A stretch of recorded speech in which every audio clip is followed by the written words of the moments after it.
What's going on, guys? Welcome to the Gainz podcast, your favorite podcast of them all, starring Roman Long and Antoine Long as well. Antoine Long. No, Antoine. Well, my name's in my YouTube channel, so I can't really lie. All right, disregard just Antoine. Change it. I might change my YouTube name after this recording. But what's going on, guys? Coming back to you live on the 16th episode. Yes, that is 1-6. We're already there, crushing it, crushing the game, crushing our New Year's resolution of making this podcast more relevant each time within the universe of all podcasts. We're coming at you live. Latest updates. The short Gainz just got released with about the one episode on training with injuries or around injuries and injury prevention. So if you haven't seen that, catch that.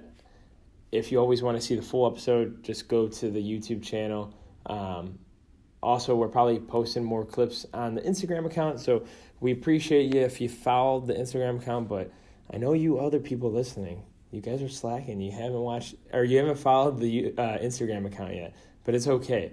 But by the time this episode releases, Roman said that he's going to have an episode of Short Gainz released. So at least one, if not two, folks. You know, I'm really doubting the two, but I will somehow believe the one will be released by this time the video comes out. So if you're watching this, Short Gainz should be out. That will be on Roman Long's channel, so make sure if you haven't followed by now or subscribed, go over to his channel. We're trying to get him to the amount of subscribers so he can change his damn URL link. So I've been... I guess I was blessed to start YouTube early because they don't allow it anymore. But eventually, Roman Long's channel won't have all these weird numbers and letters and everything. It'll be hopefully youtube.com/Roman Long. Unless somebody takes it before. We could just do Roman Long, or just cancel the end. So there's no variation. Yeah, there's no variation at all. So we'll just throw everybody off at all times. But today's episode is going to be about food prep and fitting the gym into odd hours. We're going to start off with food prep, our ideas, what food prep is, how we're utilizing it, and if you don't know by now, Roman will give you examples. He will give you case by case at every episode because he just loves it. It's just simple. It's just easy to him. So we're going to let Roman start off this one. Sweet. So most of these examples are geared towards individuals that work kind of like odd hours. So the way we looked at that, I think you had a request from somebody you know that works like a 10 to 6 or like a 8 to 4 or something like that. Yeah, it's third shift. Yeah, it's pretty much third. I don't know what the hours is, but it's just overnight pretty much. So that's like where this is geared towards, that individual, but a lot of the principles that we'll talk about can be broadly applied to just about anyone. Or any time frame, to be honest. That's true. It just you just gotta, I guess, differentiate where you're gonna do all that stuff, so. Yeah. So when it comes to food prep, there's a lot that you can do. The way I broke it down for you in my notes is both intuitive eating, and then I'll give you some strategies on what you can do if you don't want to spend like the time, the effort in like tracking macros, calories, etc. Because that can be that is somewhat labor intensive. You can make it very convenient and very very quick, and like use like different shorthand methods, different applications. I'm using MyFitnessPal now. You're using a different one than MyFitnessPal, right? Fit Genie. And you really like Fit Genie, right? I do. It's the only negative thing right now, and I think time will solve it because of updates and everything, is a lot of barcodes, like some barcodes, because I do shop at Aldi, which I guess you would say it's a lesser grocery store, if that makes sense. It's like a more affordable option or cheaper if you want to be honest, but a lot of like because they'll have like their name brand like products, which is like if it's Cheetos, it's like Clancy's cheese chips or something like that.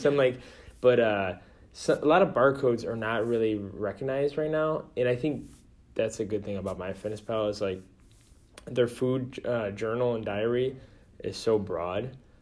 But either way, I like how Fit Genie, updates my nutrition weekly. Yeah. Whereas MyFitnessPal, they don't really care about that. Yeah. But it is pretty stagnant from what I've noticed. Yeah. And it doesn't change along with how you're progressing towards your goal, either positively or negatively. But does it change when you like update weight and stuff? Because that's like one thing I never did with MyFitnessPal. Not that Like Fit Genie, I'm doing that. But not that I've seen. So that's the thing. Like that's the important thing is when it comes to like if you're using any of these applications, and the reason why I wanted to say this and the reason why I think it's relevant is with an application like MyFitnessPal, there's absolutely nothing wrong with it. It has like a big database of different like foods in there that like, sometimes I'll just eyeball things. I'll say like, because I still haven't bought a food scale yet. It's 100% on me. I'll say like, oh yeah, it looks like 6 ounces of pasta, which is like a lot of pasta. Yeah. But you can throw that in, and then you can either use like the nutrition facts on the back of like the box or whatnot, which yes, they are not always 100%. Sometimes not even 80% accurate. But you do the best you can, and at least you get a good idea. And based on like what your goal is, you can pair. I think the best of both worlds is pairing some degree of intuitive eating. So like how you're like feeling, how you're experiencing like hunger signals throughout the day, other like signs of like hunger and energy levels, and then also with like where you are with tracking. So I think the best of both worlds would be getting to somewhere in between both. But yeah, so when it comes to like MyFitnessPal, like it definitely is short in that it doesn't change along with as your goal is potentially. I just don't think they have that. Like I don't think they build something around that. Yeah. I think they just use it as like a food diary. I think RP might do that, but I'm too cheap to pay for that. And if anyone listening can afford RP's food plan, please, if you can pass over some funds so Roman and I can use RP as well, that'd be nice. No, if you could just let us know like the functionality, that would be interesting to read up on. But okay, so back to food prep.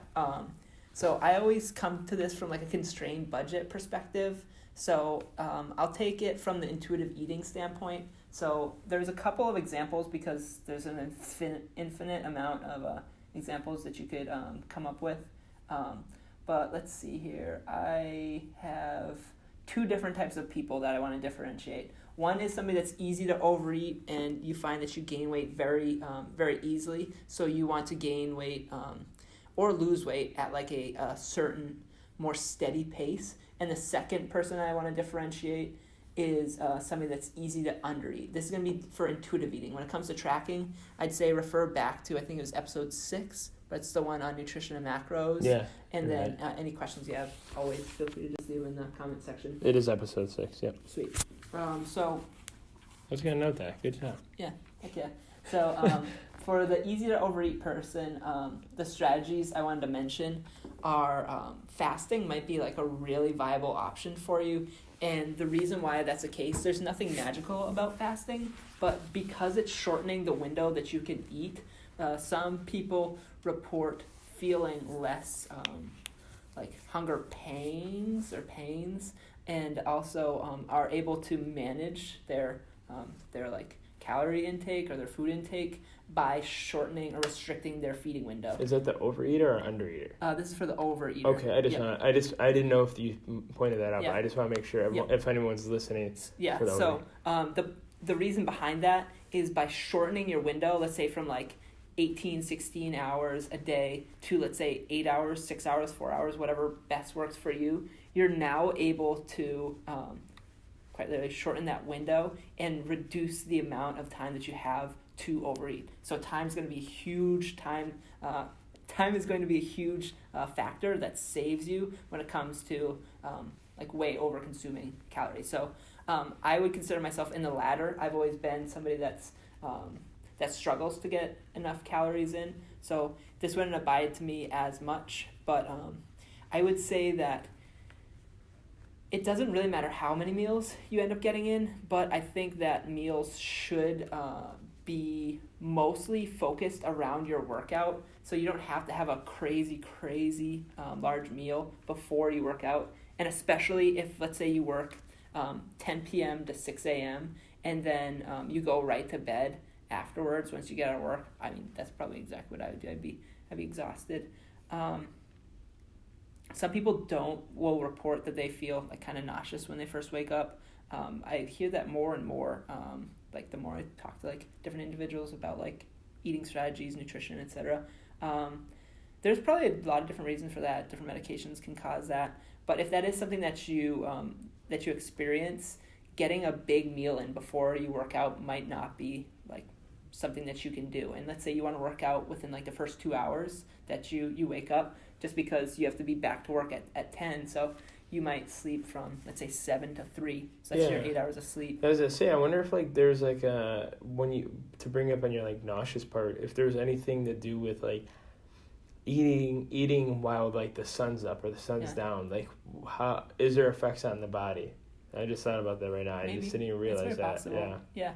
Like the sun, for example, is supposed to like jumpstart certain metabolic processes. They're always going on, but there's like a certain level of like alertness or awakeness. So people that report like the opposite, that they feel like this is me, like I feel like very hungry usually most times when I wake up. So I don't do it anymore. I don't like rush to get food in me. I try to like kind of take my time and be like more deliberate, because I do like to have variety in my food choices. Yeah. It's probably independent. It's probably dependent per person. Mm-hmm. I was just curious. Yeah. There might be some research out there. I'm not too well aware of it. It's not like stoking the metabolic fire. I think we've covered that in like a myth section. I'm not trying to say anything along those lines. But so if you're restricting your feeding to, let's say, 2 to 2.5 meals per day, a half meal meaning like a small meal, I would still say if you can stomach something, try and get in a small meal before you work out. Training fasted there's absolutely nothing wrong with it, but also know that there's nothing magical about it. You might hear people saying like, oh, like I run fasted and it's like, it's the most magical thing for burning fat. That's absolutely not true at all. Fasting, there's nothing magical about it other than it can reduce your overall caloric intake. So if you're looking to lose weight, then it would be a good strategy for that. But let's say your goal is to gain weight, but at a reasonable timeline. If you can't get food in you, no worries at all. Just know that there's a trade-off there. So you might have a slight decrement in your performance in the gym. And you also might be willing to take that, because sometimes I'll train fasted because I'd rather not be nauseous and like throw up in the gym. It's just something that like I don't want to do. Yeah. So if that's the case, like totally okay. But I'd say as soon as possible, as you finish the workout, it's really important to get in those, if you're okay, if you're like carb friendly, if you don't have any type of like condition like celiacs or whatnot, any like type of like restrictive diet that you're currently on, there's absolutely nothing wrong with carbs. That's when I try and get like a bulk of those carbs in, and like your whole grains and whatnot, as well as like fruits, veggies, etc. That's when I'd also get in like a big chunk of your daily protein. So I think I had a 200-pound individual as an example. I had them eating a small meal before, so it was either their choice of 3 ounces of mozzarella cheese, half an apple, and a cup of coffee, just to kind of like wake them up, and it's like a pre-workout like boost, pick me up. Or something that I'll do is 3/4 of a cup of 2% fat Greek yogurt with a tablespoon of maple syrup, and that'll be like enough for me to feel like I'm kind of like eased over during the workout. I don't feel like starving during the workout. So you can do either of those. So you work out post-meal. I would try and get in about half of your daily protein intake. So that's about 100 grams to 80 grams if you're abiding by the 1.8 to 2.2 grams per kilogram per pound. And like an easy way to do that would be a pound of chicken breast. So like I said, for the intuitive eater, you can have your local butcher measure that out for you at your grocery store, or you could just get like 3 to 7 pounds like worth, anywhere along those lines. And let's say like I would try and find a package that looked like they have similar sized breasts, and let's say you're getting 7 pounds, a pound for each day, that there's 7 breasts in there, and that way you can say approximately it's this much. That way you can maintain like that intuitive eating approach. Chicken is super inexpensive. I typically find it around like $1.99 per pound.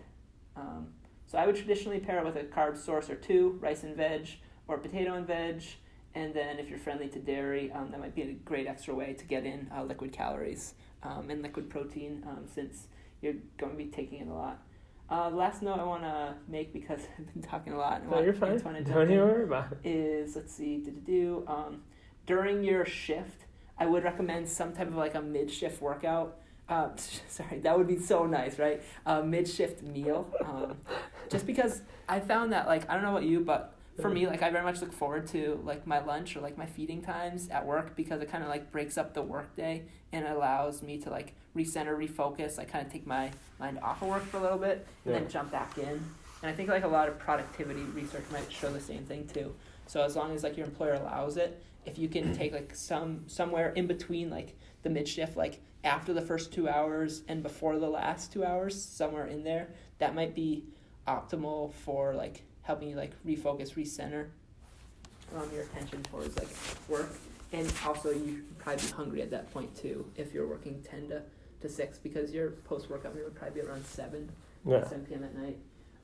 For that, an example I gave was, let's see, so you might be anywhere between 40 to 80 grams of protein left. So that might look like 4 eggs that you make into an egg salad, 2 slices of wheat bread, a garden salad, and a protein shake to make up the rest of your protein. So I think protein's like the big thing that I always try to focus on, hitting that 1.8 grams per to 2.2 grams per kilogram per body weight. An easier, if you don't like math all that much, an easy way to do it is just like per every pound of body weight, 1 pound of protein. Oh my god, 1 gram of protein. So if you weigh 200 pounds, it would be 200 grams of protein. 200 pounds of protein every day. Every day. 200 pounds. Yeah, 200 grams. No, I know. Grams. No, that's what I was saying. Like, if that person would have eat 1 pound per body weight, holy hell. No, sorry. Talk about I had my unit of measurement wrong. Grams, not pounds. Oh my goodness. The meat companies would be making a killing, literally. Yeah, that's not cheap, man. Yeah, that's not cheap at all. Chicken costs $400 a day. Oh my gosh. All set on your side? Yeah. I did have some conditionals. What did I say? So from an intuitive standpoint, if you gained more weight than you anticipated, remove 1 to 2 items that I had mentioned. So I think that was 8 items overall. And if you lost more weight than you anticipated and you want to gain weight, add in 1 to 2 sides per day and repeat the process as necessary. So that was 8 different portions. And so if you needed to take away, you'd go down to either 7 or 6. Maintaining your levels of protein and vegetables and fruits, and take from anything else other than that. So you'd probably take like a carb or fat source, pretty much, or a mixture of both. Yeah, so if you had like rice and potatoes for one of those, I'd take away like one of those. Okay, easy enough. Yeah, so that's an effective strategy for food prep. If you from an intuitive standpoint, No. if you overeat, if you undereat, pretty simple, folks. 4 to 6 meals a day spread out every 2 to 5 hours, and you might actually have to time when you eat and eat on the smaller side of the meals, gaining at least 20 grams of protein up to maybe 40 grams plus. But if you're above that, if it's hard to gain weight, anything above 40 grams of protein might be too satiating, so you can't eat in that next window. But those are like the general principles that I'd abide by. You heard it here first. That's all I gotta say for food prep. That was awesome, because I'm glad that you always bring examples, because it's like your own case studies that you build, which is nice. To Roman's point with food prep, I'll try to just say like what was not my like ideas other than, so it's like a little bit different. But to start off with like the basics, like he was saying, start off with a plan. Like if you listen to that episode 6, build out the nutrition plan, start with the basics, make sure you're getting your macro set and all that good stuff. But if you're eating on the intuitive side, like Roman was saying, pretty much just plan those meals and then just build it around protein. So if you were to choose like 4 to 6 meals, just make sure protein's like the center and then fill in the rest, depending on how you eat. So if like you are carb centric, try to eat more of the carbs before the workout. If you're fat centric, maybe do the opposite. I never really focus on that because like it's like hard to tell with fats with energy. But if you're fat focused, maybe still eat the little bit of carbs you do during the training, no matter what, and then just eat around that. Also, like for someone like me that competed in like bodybuilding and everything, food prep was essential because sometimes I'd be gone for 12 hours out of the day. And if you do, 2 to 5, you said 2 to 5 hours per meal, that could be easily, like 3-4 meals right there, right? Yeah. Within the 12 hours. So a lot of the times, like, thankfully, I work at a place that has a refrigerator, a microwave, pretty much the standards. My suggestion is try to prep things that are like reheatable and not so much like, like the foods that like are hard to keep fresh. Don't be that guy that brings tilapia to your work. Sorry, folks. I didn't say it because of you. I actually used to do that when I first started working here. So I, just try to bring some things that are going to be easy to go. Plan out your day. Kind of like what Roman didn't mention with like the food prep side. Both of us pretty much do it, but like Sundays is pretty much like a chill day / like food prep day. So we typically will make most of the food for the 5 days of work week we have. I try to only do to about like Friday, because some of the like fresh meats like dry up pretty fast when it comes to like reheating and like sitting out. Yeah. But like the fresh foods, you can always bring like vegetables, fruits. That'd be no problem. Make sure you get some nice containers. I did want to throw a joke out there. Roman has a lunch bag the size of a backpack. So if you're really serious about your gains, you'll get a lunch bag that's the size of your backpack and carry both of those, because if you pick up more volume and weight, you'll get that progressive overload. So Roman, he started off with not having a brick in his backpack, but now he has about 2 cinder blocks. So he brings more food to work, so he can up his training volume as well as eat more calories. I actually do feel my traps and my rhomboids fatigue if I bring more than like 5 to 6 different like sides or like different like Tupperware like dishes each day. Yeah. I do bring 5 or 6 like separate, like not meals worth, but like different like pieces of Tupperware that I can have like little snacks, like my Greek yogurt and like a piece of fruit, and then I'll have like my like protein with my like carb source and my vegetable, and I'll have at least 2 of those. Dude, like my rhomboids, I can feel them like tiring and fatiguing. I can only imagine, because like I bring the iPad with my laptop and in the food in the one backpack, and sometimes I'm like, damn, dude, that's a lot, and a full thing of water, full thing of coffee. But also, I also think food prep is really important. I want to make that like kind of more effective statement by saying this now. Is more effective food prepping would be more for the people who are trying to lose weight and diet, because a lot of the times, like, I wouldn't suggest, like, if you're really serious about food prep and like trying to lose weight during that time, eating out and all that other stuff like you buy at the stores is not going to really do you so good. Yeah. Roman and I do work at a place where we get free food handed to us a lot. Thankfully we're blessed with that. But a lot of the times you fall into that factor. If you don't have food, what are you going to run to? That food that's given to you. In like what Roman was saying, like if you intuitively track, I don't know, it's still hard because like there's a lot of it's mostly fat.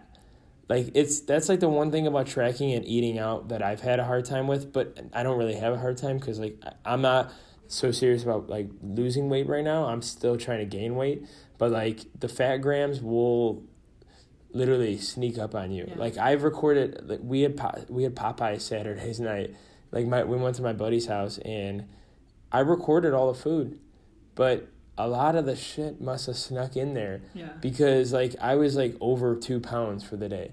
Yeah. I mean, obviously, like, I was still eating and I still tracked, but, like... It could be the salt content in the food, too, and you could have, like, drank more water, so your body was holding on to more water. Or you could have been relatively carb depleted from, like, heavy workouts, like you were running the day before, right? Yeah. So that could have, like, depleted some of your, like, your glycogen, so you could have, like, fueled back up. There's a lot of different factors. More. Yeah, I know. But I'm just saying, like, in general, like, that might not be the case. Yeah. But, like, obviously weight's always so, like, dramatic and moving. Yeah. But, like, you like, that's why food prep is so essential, especially if you have those goals. Even if you're trying to gain weight, too. Like, you know, you want to eat those good calories, those good, like, macros to build solid mass instead of fat mass. If you don't know what fat mass looks like, scroll on my Instagram and look up some old pictures. PHAT Twan will be in there. But yeah, I just wanted to, Roman went over a lot of good ideas and everything. I just prep like food I like to eat during the day, like, which is whatever you guys like as well. Yeah. I can't really say what you guys like because I don't want to, that's why I try not to throw examples out there too much because I don't want people to copy and paste. Like, I'm not going to say, like, oh, I eat chicken and sweet potatoes. Yeah. And, I'm not going to. I do like to give examples because I want to give you some fuel. Hopefully you don't just, like, copy and paste, and hopefully you're trying to learn some of the principles. Around it, And, like, some of, like, the conversations we have.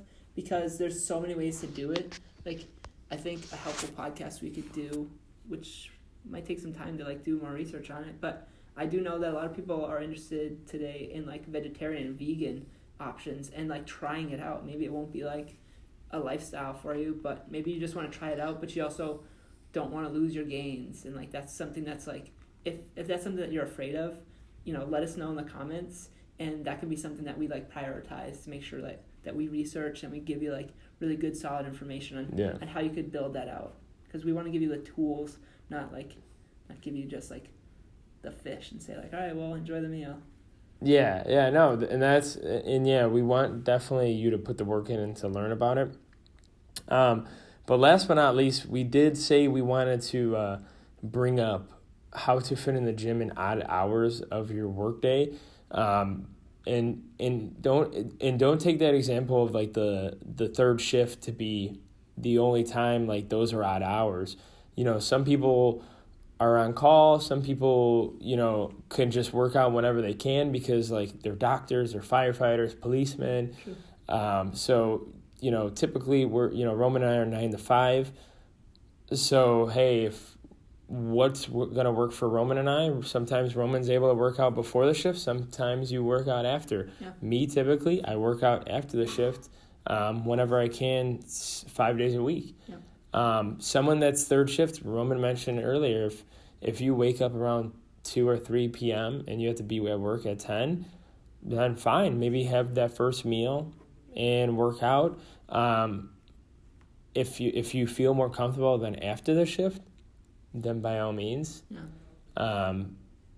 I think what I would suggest, and hopefully you probably agree, is I think when your body feels the best and the best prepared, obviously if you're someone that works in labor or like a union job, maybe after the shift is probably not that good. Yeah. You might have to wake up a little earlier, but, like, sometimes a lot of union workers or laborers will be carrying stuff all damn day. Yeah. That's tricky too, though, because then you also might see, like, a decrement in your work and quality. That's performance. That's your job. And that's, like, when it'd be really important to, like, take down some of the notes that we talked about, because if your body does respond really well to carbs, like, but you still want to give it, like, your all in the workout, and you're just trashed after work, so you prioritize working out before you go to work. That's when, like, when you come home, like, you only have 45 minutes, I would, like, get in as much carbs as you can, and then, like, get, like, loaded up on protein, because, like, protein, like, for me makes me feel, like, so satiated. Like, if I have 5 large eggs, if I have, like, 2 cups of, like, chocolate milk, I have, like, an orange, something along those lines, like, that's a standard breakfast that I'll eat. That's, like, 50 grams of protein, Yeah. And you're pretty full. I would probably have to do like something like 2 cups of rice pudding or something to get me like really like, you know, full up of carbs, which I have done before, folks. But I would do something like that so that like you feel very like satiated when you're in when you like first get to work. So that like, because if you don't do that, if you skip a meal, one thing like the soreness is going to probably creep on you like much sooner. This is at least like my personal experience. Mm-hmm. If I don't eat like probably within like 1 to 2 hours, soreness really creeps in.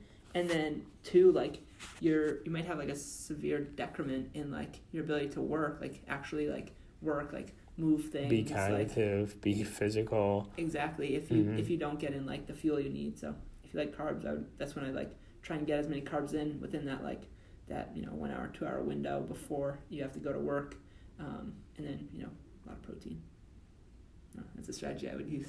There you go. So to summarize for food prep, you know, make it easy. If you're on that weight loss trend, try to like prep your meals in advance, because, you know, we all can kind of pretty much tell our work schedules compared to, you know, unless you're in that job where it's like, hey, it's on call, so I don't really have that opportunity. So try to do as best as you can. Try to, you know, use the practices that Roman was saying about the intuitive eating with training, as well as the gym, fitting them in odd hours. Try to go, you know, like where you're, you know, best not to like mess up with work as well as your personal life, because like even if so, like even after work, if it's better for you, like, hey, you got to take care of some things. Everyone's adults probably listening to this, so you got to get everything done, especially getting your health on track, I think. Yeah, and if you really want to prioritize like a strength goal or a physique goal, you might not always feel great. Like sometimes I'll go into the gym and I'll be like absolutely starving, and I might have just eaten a meal, just eaten a meal. Those are the worst, because you don't want to train most. I sometimes I'm like, damn, I really don't want to train. I just want to go home and eat. Yeah. But I mean, I obviously train, but like it's like, man, I wish I brought some food with me. Yeah. The prep. So like, one thing that I think we've both harped on today is that like, you have to like have a plan, and you do need to stick to it. And like, if you stick to it, you execute it. Like, it might not be like 100% of the time, and that's okay. But like 80%, 90% of the time is much better than like 50% or less compliance. So like, the more you're able to like create a plan that like sounds good to you, that like makes you feel like energized about life, and like able to execute it too, you're gonna find that like you shock yourself how maybe not how quickly, but like how good you work towards your goals. How well you do too as well. Yeah. As long as you put your pen to the paper and you actually do. Yeah. So that's it, you know. We're just preaching over here. By the way, I keep forgetting to mention it, but this is the shirt I wore for our first podcast, if you guys were paying attention. So if you do see a resemblance, go to episode 1, and I've worn this flannel. I think that was like the last time I've worn this flannel. Nice. I went in my closet today, I was like, why the heck have I worn this in a while? I don't know. But anyways, guys, thanks for watching again for another episode. Comment, like, subscribe. Don't be, you know, don't worry about, you know, reaching out to us and trying to contact us. We would love to help on some individual basis, as well as episode ideas. Tell your brothers, tell your sisters, tell your mamas, tell your friends mamas, your coworkers mamas, whoever you need to tell about the Gainz podcast, right? Yeah. Peace, guys. See you on the next one.